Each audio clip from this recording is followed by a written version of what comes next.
में एसएसपी जैकाबाद शुमाइल रियाज़ मलिक माण्हुनि जी शिकायतुनि खे ॿुधण लाइ खुली कचहरी जो प्रोग्राम मुनक़िद कयो। ठुले जे शहरनि समेत सियासी समाजी ऐं सिविल सोसाइटी जे अॻुवाननि वरी तइदाद में शिरकत कई। इन मौक़े ते कुझु ॾींहं अॻु शहीद कयल डॉक्टर अहमद नूनारी सईद भट्टी जे वालिदेन जाबदारनि जी गिरफ़्तारी जो चयो त एसएसपी ए सेक्शन थाणे जो एसएचओ खे हुकुम जारी कयो त फौरन जाबदारनि खे गिरफ़्तार करे मुतासिरनि सां इंसाफ़ कयो वञे।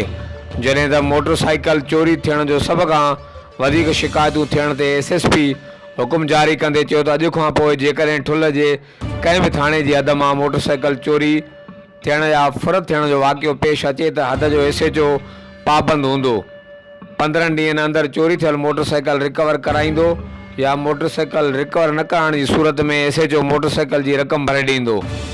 जॾहिं त 12 साल अॻु अगवा थियल ठुल जी न्याणी फज़ीला सरकी जे वालिद अब्दुल रज़ाक सरकी पारां एसएसपी अॻियां दाईंदे चयो त मुंहिंजी न्याणी खे अगवा थियण खां पोइ महीनो गुज़रियो त असां अगवाकारनि जी निशानदी कराए जाबदारनि खे गिरफ़्तार करायोसीं। जंहिं बाद ठुल जा कुझु सरदार जंहिंमें सरदार ज़ुल्फ़कार सरकी, सरदार उमर दराज भंगर ऐं कुझु ॿिया सरदार विच में आया। चयूं त तुंहिंजी न्याणी 2 ॾींहंनि में वापसि कराईंदासीं ऐं हू जवाबदार खे थाणे मां छॾाइण खां पोइ गुज़िरियल 12 सालनि खां असांखे हिन न्याणी वापसि कराए ॾिनी न ई हिन महिल ताईं असांजी का दादरसी पई थिए। एसएसपी सरदारनि जा नाला नोट करे री इंक्वायरी करण जो हुकुम जारी कंदे चयो त हिन वाक़े में मुलविस सभिनी माण्हुनि खे घुराए उन्हनि जा ॿीहर बयान ॿुधा वेंदा ऐं उन में अव्हां खे पिणु शामिलु कयो वेंदो।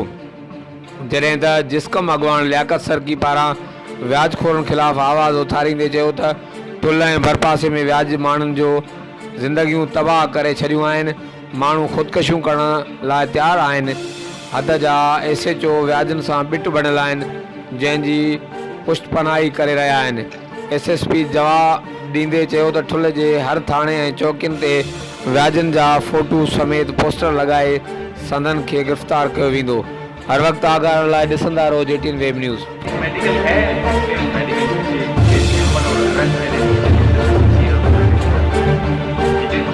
आप अपना मोबाइल नंबर अपने पास रखो और आपने मुझे आज मगरिब की नमाज में बताना है, फोन करके कि सर